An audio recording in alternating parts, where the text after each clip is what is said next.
Bonjour à tous et bienvenue dans cette première édition d'Euroquestions 2025, la série courte de l'Institut Jacques Delors. Aujourd'hui, nous avons le plaisir d'accueillir Elvire Fabry, chercheuse senior en géopolitique du commerce à l'Institut Jacques Delors. Trump 2 arrive dans 5 jours. Depuis son élection, il a annoncé des augmentations massives de droits de douane. Quel sera l'impact de cette guerre commerciale selon qu'il s'agit de droits universels ou bien ciblés? Pourrait-il vouloir étendre ces mesures de dérèglement à l'UE et en particulier dans le secteur numérique? Les relations transatlantiques seront-elles conditionnées par des enjeux géopolitiques plus larges liés aux relations avec la Chine ou avec la Russie? Comment les pressions politiques internes, tant dans l'Union européenne qu'au sein des États-Unis, vont-elles façonner leurs politiques commerciales respectives? Et enfin, face à ces défis, quelles stratégies de dissuasion et d'engagement les Européens peuvent-ils mettre en place? Elvire, sans plus attendre, je te laisse la parole. Bonjour à tous. Alors, que savons-nous des mesures que Donald Trump veut mettre en place en amorçant une deuxième présidence des États-Unis? On en sait déjà beaucoup. Il y avait eu toutes les promesses de campagne, mais Donald Trump n'a pas attendu lundi prochain pour déjà multiplier les annonces de nouvelles initiatives qu'il pourrait prendre et qui nous donnent déjà des indications assez claires, en tout cas, de la direction qu'il veut donner à sa nouvelle administration, avec à la fois une transformation assez structurelle de l'économie américaine, mais de manière encore plus claire aussi une transformation beaucoup plus structurelle des relations économiques des États-Unis avec le reste du monde et voir aussi la volonté de transformer même le modèle économique de certains partenaires commerciaux, en particulier ceux avec lesquels les États-Unis ont un déficit commercial, le déficit commercial le plus élevé. Alors là, c'est la direction. Maintenant, il y a beaucoup plus d'incertitudes encore sur les modalités de cette politique. Et je vais revenir un petit peu, faire un rappel déjà de ce que l'on sait, de ce qui est déjà assez connu, pour évoquer l'impact que ça pourrait avoir sur les Européens et la réponse potentielle des Européens, en tout cas les priorités qu'il faudrait donner à la politique européenne dès les prochaines semaines, car s'il y a une chose qui est certaine, c'est que l'on peut s'attendre à ce que les initiatives de Trump viennent rapidement, dès les premiers jours, et se multiplient rapidement dans les premières semaines. Alors, ce que l'on sait de cette direction, de la politique économique américaine, de Trump, c'est d'abord que ça peut provoquer un nouveau choc de compétitivité de l'économie américaine par rapport à l'économie américaine. Les rapports Letta et Draghi avaient déjà souligné le décrochage de compétitivité que l'on peut observer depuis 20 ans entre 2002 et 2023, avec une croissance du PIB européen de 17% contre 30% côté américain. Mais les mesures que Trump s'apprête à prendre pour diminuer le rôle de l'État, donc une direction très libertarienne de la politique économique, qui consisterait d'abord à déréglementer un certain nombre de secteurs, le secteur numérique, le secteur de l'énergie, mais également le secteur bancaire, adossé à une politique de réduction des impôts, à la fois pour les entreprises, mais aussi pour les particuliers, devrait contribuer à un certain dynamisme économique du côté américain et une plus forte attractivité du marché américain par rapport au marché européen. Ça, ce sont les mesures de politique interne. Par ailleurs, en termes de politique commerciale, on le sait que trop, Trump va manier l'outil des droits de douane de manière très brutale et très systématique. Pour rappel, pendant sa campagne, il avait déjà annoncé des droits de douane universels de 10 à 20% pour l'ensemble des pays tiers de l'Union européenne, pardon, les pays tiers des États-Unis, les pays étrangers, en particulier pour la Chine, même des droits de douane qui pourraient se monter à 60%, mais également des droits qui pourraient concerner les pays des BRICS s'ils engageaient une politique de dédollarisation. Et plus récemment, l'annonce qui mérite particulièrement une attention particulière d'appliquer des droits de douane de 25% sur les importations venant du Mexique et du Canada pour des raisons de contrôle d'immigration illégale ou de contrôle de trafic de fentanyl.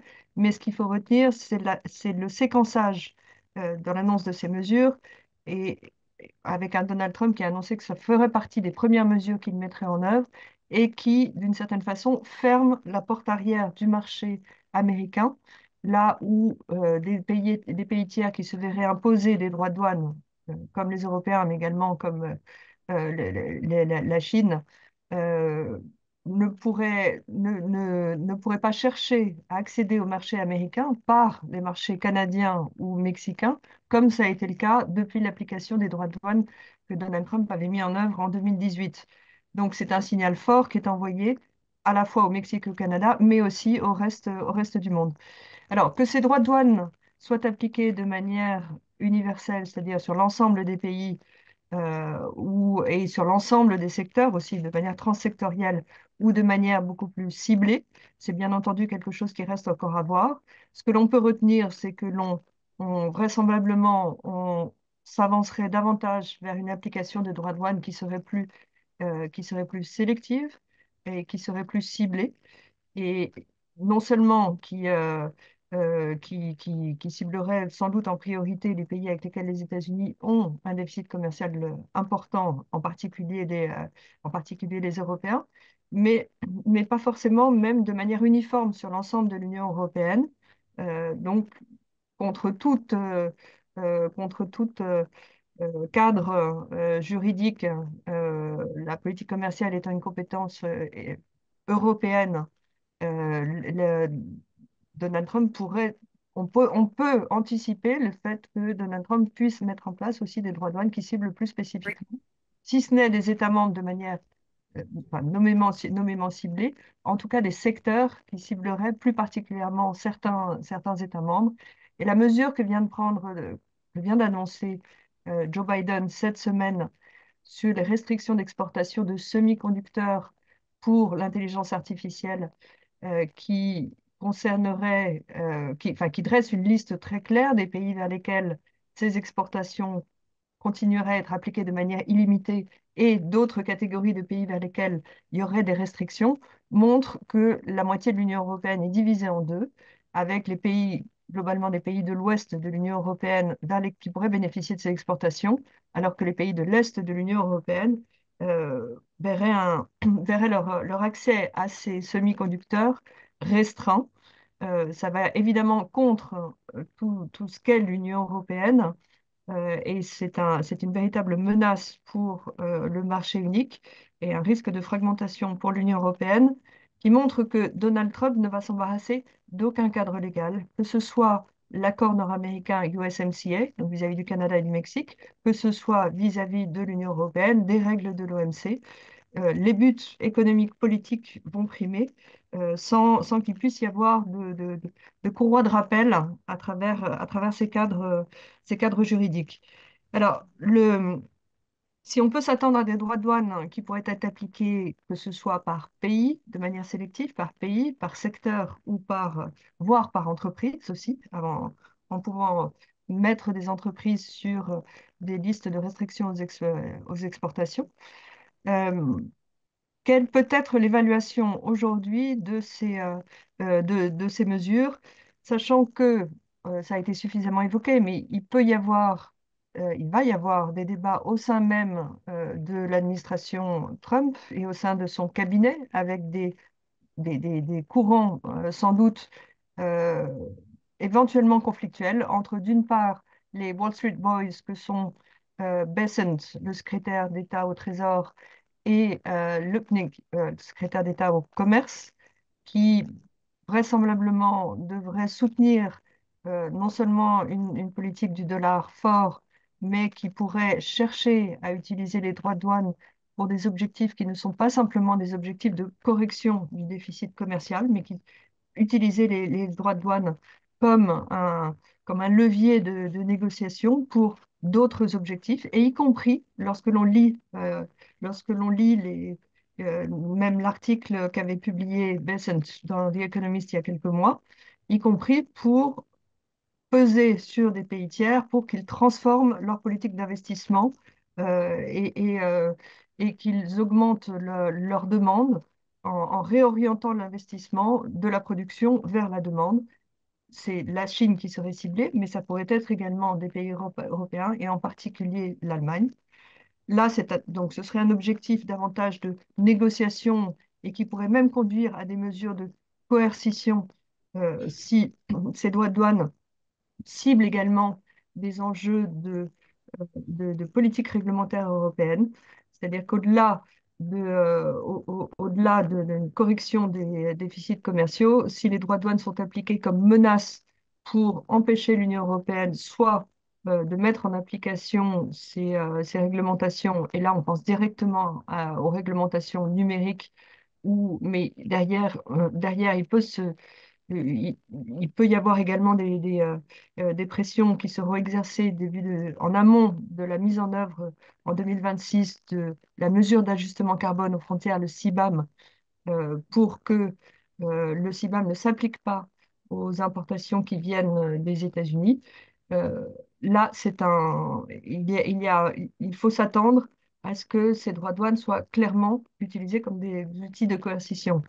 Par ailleurs, au sein du cabinet de Donald Trump, on a le nouveau représentant au commerce, Greer, qui est qui était le bras droit de l'ancien représentant au commerce, Lighthizer, et qui lui a une approche d'application de ces droits de douane qui est plus classique, qui est d'une certaine façon, oui, est plus classique et s'il vise davantage à corriger le déficit commercial des États-Unis, pourrait aussi peser dans le sens d'un affaiblissement du dollar pour favoriser davantage les exportations américaines. Donc on va avoir affaire à ces différentes tendances au sein même du cabinet. Il est encore trop tôt pour anticiper, pour savoir quelles seront quelles seront les décisions qui vont primer. Tout en sachant bien sûr que les grands acteurs de la Silicon Valley, les GAFAM et en première ligne Elon Musk, sera je dirais, un acteur clé dans le dispositif trumpien. Alors, quel peut être l'impact pour l'Union européenne? Rappelons que 20% des exportations de l'Union européenne vont vers les États-Unis. Ça représente aujourd'hui 3% du PIB de l'Union européenne. Donc, c'est une part plus importante même qu'en 2016. Les liens que l'on a développés encore avec les États-Unis sont encore plus structurels dans notre économie européenne, ils représentaient 2,4% du PIB de l'Union européenne en 2016. L'application de ces droits de douane, quelle que soit la forme qu'ils prennent, que ce soit entre 10 et 20%, de manière sélective ou pas, auront un impact immédiat sur nos exportations. Les estimations qui sont faites à l'heure actuelle seraient une fourchette de moins 0,5 à 1% du PIB de l'Union européenne. Donc cela intervenant évidemment dans une situation économique euh, qui n'est pas, enfin, une situation économique de l'Union européenne qui n'est pas bonne et en pouvant impacter plus spécifiquement certains États membres, tels que l'on l'a analysé dans le dernier policy paper qu'on a publié récemment avec un de mes collègues de l'équipe de l'Institut Jacques Delors à Berlin, Arthur Lechtheimer, où l'on voit que les États membres qui sont les plus exposés actuellement à ces droits de douane, parce qu'ils exportent beaucoup euh, vers, euh, vers les États-Unis, sont en particulier l'Irlande, la Slovaquie, l'Autriche, la Finlande, l'Allemagne, l'Italie, la Suède, la Hongrie. J'en nomme huit, mais parce que l'on cite généralement d'abord l'Allemagne. Il n'y a pas que l'Allemagne qui est concernée. L'Allemagne est dans une situation économique compliquée, donc c'est une menace plus spécifique pour la prochaine coalition allemande, mais beaucoup d'États membres sont concernés. Et par ailleurs, il y a un deuxième niveau de lecture qui sont les secteurs qui sont les plus concernés et qui pèsent le plus dans les exportations de l'Union européenne vers les États-Unis. Ce que l'on observe, c'est que ce sont d'abord les secteurs de la pharmacie, de la chimie et du secteur automobile qui sont les plus importants dans les exportations. Donald Trump avait déjà menacé d'appliquer des droits de douane sur le secteur de l'automobile de l'industrie automobile lors de son premier mandat. C'est sans aucun doute un secteur qui est très exposé à de nouvelles mesures et ça interviendra à un moment où euh, les efforts de transition vers l'électrification pourrait être d'autant plus entravé ou rendu plus difficile par une restriction plus importante de l'accès au marché américain. Alors que rappelons aujourd'hui, l'Union européenne applique 10% de droits de douane sur les importations de véhicules américains sur le marché unique, tandis que les États-Unis appliquent des droits de 2,5%. Donc si on devait passer à 10, 20%, voire plus, ce serait très problématique. Euh, il est important de rappeler évidemment les vulnérabilités spécifiques dans lesquelles se trouve l'Union européenne aujourd'hui par rapport à 2018, lors des premières salves de droits de douane supplémentaires aux États-Unis. Vulnérabilité vis-à-vis de la guerre en Ukraine, donc du soutien des Européens à l'effort de guerre ukrainien, dépendance en matière d'approvisionnement énergétique, dépendance vis-à-vis des importations très importantes de gaz liquéfié dont on dépend aujourd'hui, et également dépendance en matière d'équipements en technologie digitale dans lesquels les États-Unis ont acquis leur position de leadership et pour lesquels nous ne sommes pas suffisamment équipés dans l'Union européenne. Alors, quel peut être l'impact au-delà des points de PIB évoqués? Il y a un impact immédiat qui serait sensible dès l'application de droits de douane. Il y a également un effet de bord supplémentaire qu'il faut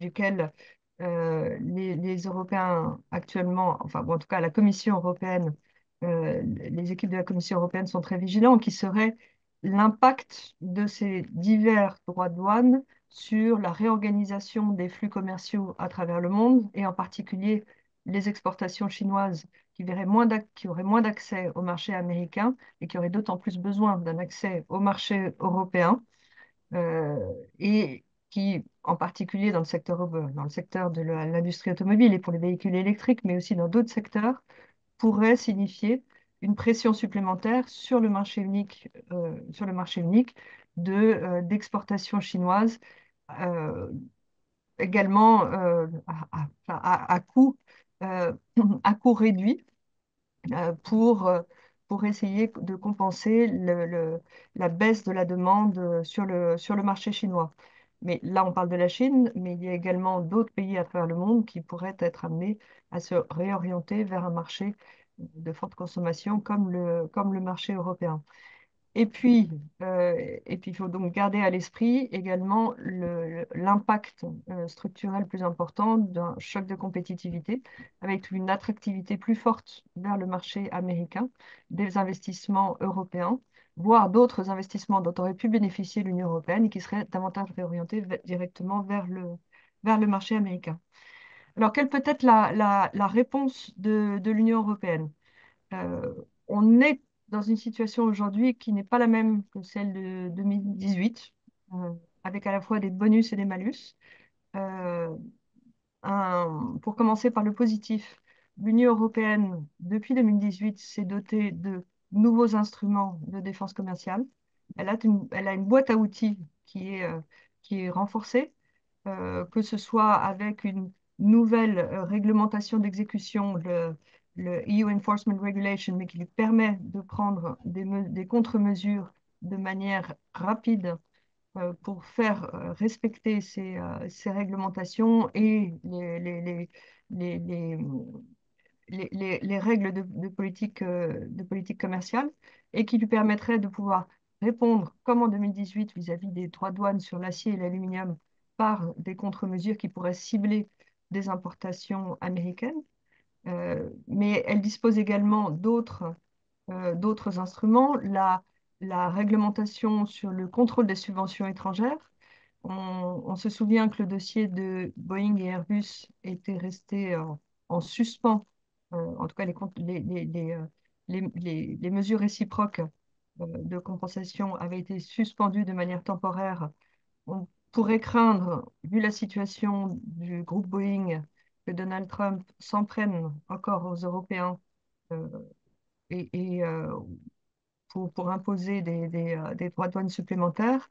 La réglementation sur le contrôle des subventions étrangères pourrait permettre aux Européens de réagir de manière rapide. On a, et également pour d'autres importations qui auraient bénéficié de subventions importantes. Et là, on pense à l'Inflation Reduction Act, qui, à un moment ou à un autre, donnera lieu à une capacité de production qui pourrait venir concurrencer les productions européennes sur son propre marché et qui permettrait donc aux Européens de réagir. Il y a la réglementation sur la réciprocité des marchés publics. Souvenons-nous que 13 États membres, pardon, 13 États américains n'ont pas signé l'accord de l'OMC sur les marchés publics et cela permettrait aux Européens de pouvoir prendre des mesures de restriction au marché public des États membres de l'Union européenne s'ils voulaient cibler par des mesures de rétorsion et répondre aux mesures tarifaires américaines. Enfin, on a l'instrument anti-coercition qui plus que jamais semble d'actualité, qui n'a pas encore été utilisé par les Européens, mais qui bénéficie d'un principe de majorité qualifiée s'il s'agit d'inverser une décision de la Commission européenne. Donc ça donne pas mal de marge de manœuvre à la Commission européenne pour pouvoir réagir de manière forte. Et c'est une mesure dont on voit bien qu'il s'agisse de défendre les réglementations européennes dans le secteur numérique ou l'application du CBAM ou dans d'autres domaines, euh, voire à propos d'une question comme celle qui est des déclarations de Donald Trump à propos du Groenland, pourrait permettre aux Européens de se mobiliser pour adopter des mesures fortes. L'instrument anti-coercition permet d'utiliser une palette de réponses, à la fois de droits compensatoires, de restrictions justement au marché public, enfin, qui pourraient permettre aux Européens de sortir leurs griffes et leurs dents. Maintenant, pour toute l'utilisation de ces instruments, même si la Commission européenne a pas mal de marge de manœuvre, il faut qu'il y ait il faut qu'il y ait un appui politique des États membres. Et c'est là où la principale vulnérabilité aujourd'hui des Européens, c'est bien l'enjeu de la cohésion des 27 euh, pour adopter diverses mesures, alors que, euh, comme je l'évoquais, les États membres risquent d'être ciblés de manière euh, différenciée et d'avoir un impact économique variable, ont une, peuvent, pourraient être amenés à, à afficher moins d'unanimité dans la politique à adopter vis-à-vis du soutien à l'Ukraine et par ailleurs à l'effort d'investissement dans une politique d'industrie de défense dans l'Union européenne. Donc, on voit bien que cette cohésion est à construire, à consolider fortement dès maintenant. En 2018, à l'époque on était en plein milieu des négociations du Brexit. Cette cohésion était déjà fortement consolidée. C'est pas le cas aujourd'hui. Euh, Par ailleurs, alors, on a ces instruments de défense. Il y a aussi des carottes que l'on peut engager dans une négociation à partir de cette position initiale de dissuasion forte, qui sont des achats de gaz liquide plus importants, enfin, de matériel de défense américain plus important. Également une coordination sur des mesures que l'on pourrait adopter en transatlantique vis-à-vis de la Chine, qui seraient dans l'intérêt des Européens, mais qui ne seraient pas imposées par Washington. La pression va être très forte dans ce sens-là pour s'aligner sur une politique de découplage vis-à-vis de la Chine. Et sur certains points, les Européens peuvent avoir un intérêt à se coordonner de manière plus étroite. Enfin, il y a des mesures de diversification sur lesquelles il faut s'engager activement. Et c'est là où le dossier du Mercosur intervient dans le débat. Et la dimension géopolitique de l'accord entre l'UE et le Mercosur a sans doute été négligé dans les débats nationaux, en particulier en France ces dernières semaines, et c'est un point important. Mais il y a également d'autres perspectives de négociation avec d'autres pays. Et, euh, et enfin, un effort de coordination avec les pays tiers qui pourraient être ciblés par ces droits de douane pour éviter un impact réciproque des mesures de rétorsion.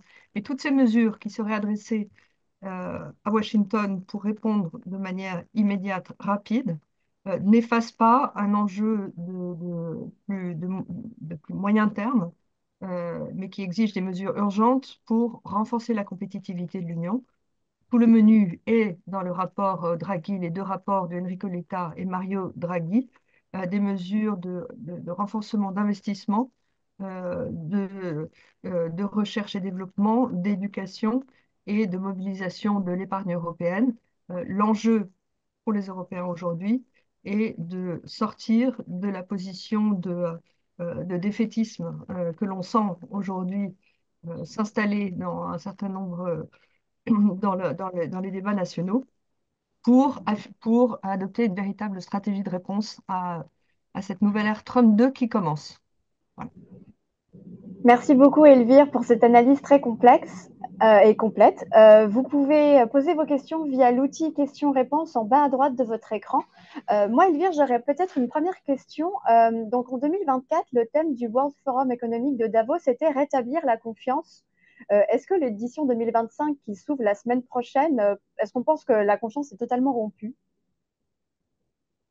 C'est un, je dirais que c'est le défi pour les Européens qui est aujourd'hui de trouver un espace de coopération positive.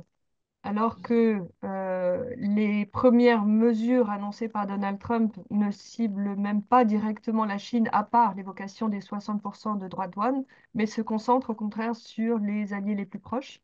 Et l'on peut imaginer qu'aujourd'hui, euh, si on était au Canada, on percevrait quand même cette confiance résiduelle comme étant bien érodée, alors que Donald Trump parlait de faire du Canada le 51e État américain.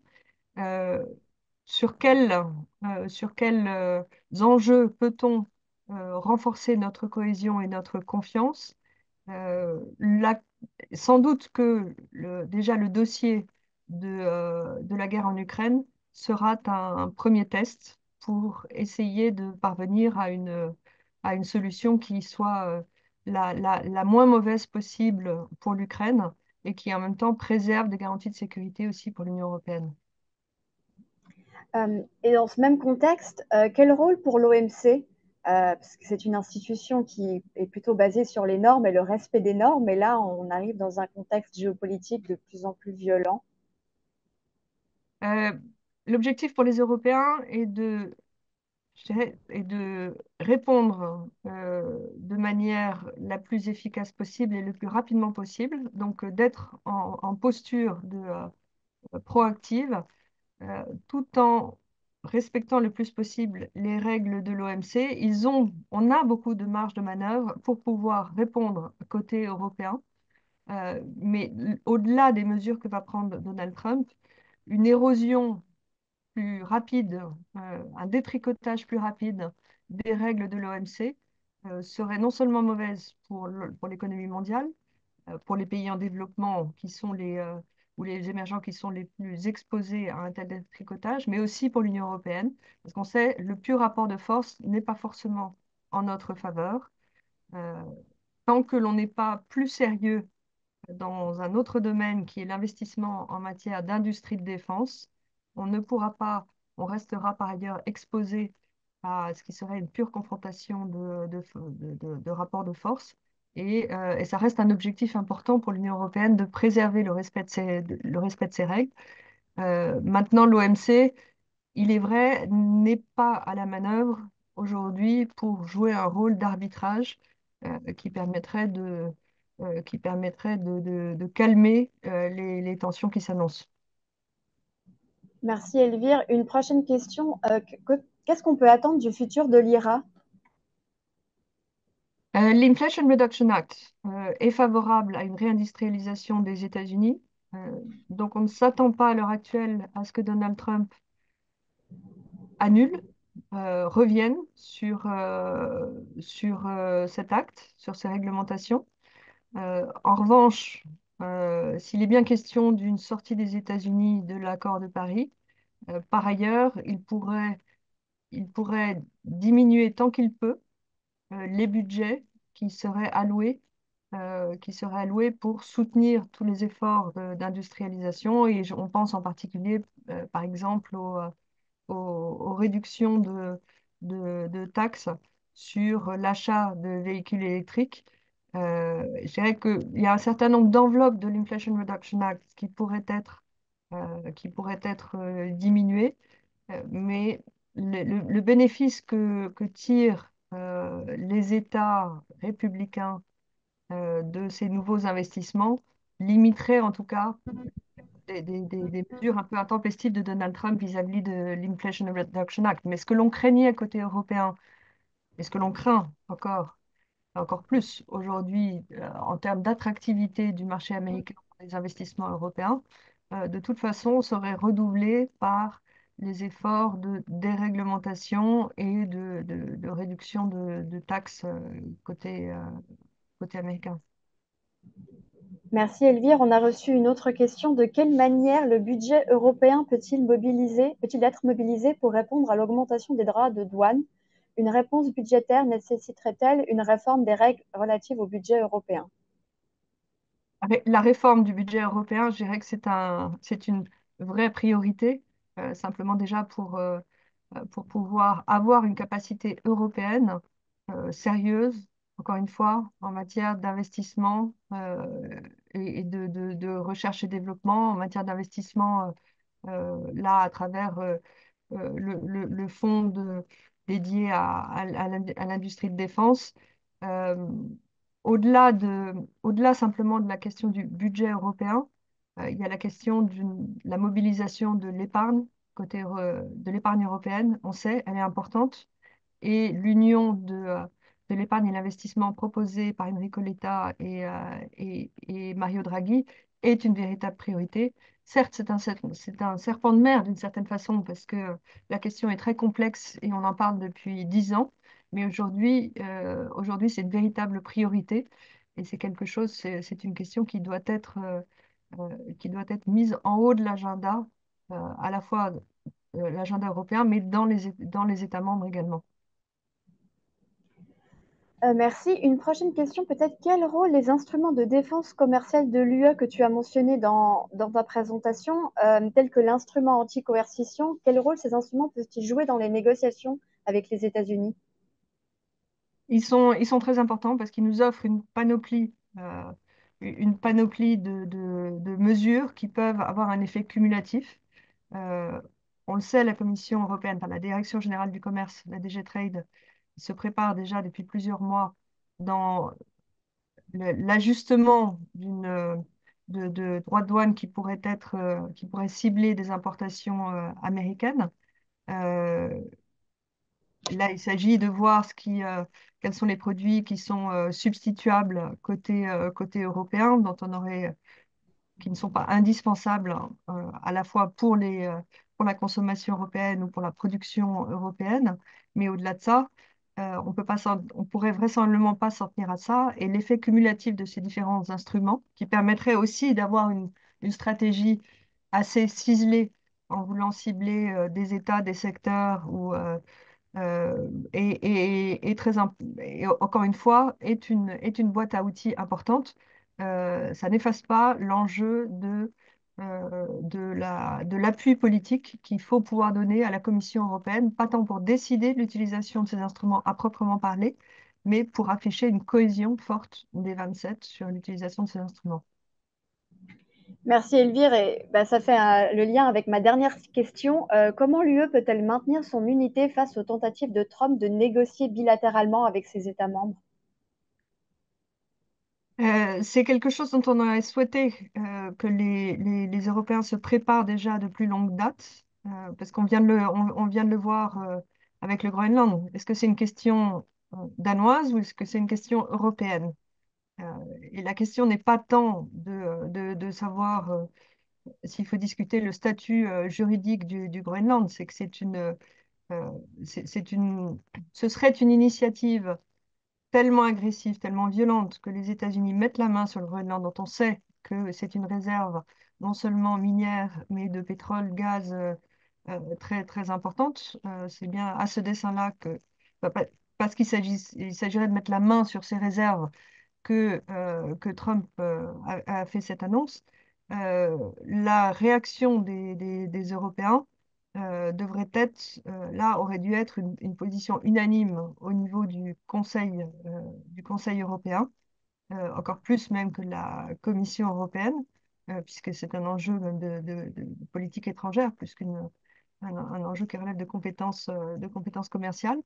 Euh, il faut qu'il y ait une prise de conscience au niveau du Conseil européen de cet enjeu de cohésion européenne, mais la, la, une politique très proactive de la Commission européenne pour répondre serait attendue. Il va falloir y avoir une voix forte. Et si l'on ne veut pas rentrer dans un jeu de provocation auquel se complaît Donald Trump, il faut aussi pouvoir afficher clairement une position forte qui elle-même appelle les Européens à tenir des rangs serrés. Merci beaucoup Elvire pour cette présentation et merci à vous tous d'avoir suivi l'Euro-Question. Nous enverrons le replay en fin d'après-midi. Je vous rappelle que la publication que mentionnait Elvire dans sa présentation, qui est une coproduction avec le Jacques Delors Center de Berlin, est disponible en anglais sur le site de l'Institut Jacques Delors. Le prochain Euro-Question aura lieu le mercredi 29 janvier. Nous aurons le plaisir d'accueillir Philippe Pochet, conseiller en affaires sociales à l'Institut Jacques Delors. Il reviendra pour nous sur le 40e anniversaire du sommet social de Val-Duchesse. Encore merci à vous tous. Merci Elvire et bonne fin de journée à tous.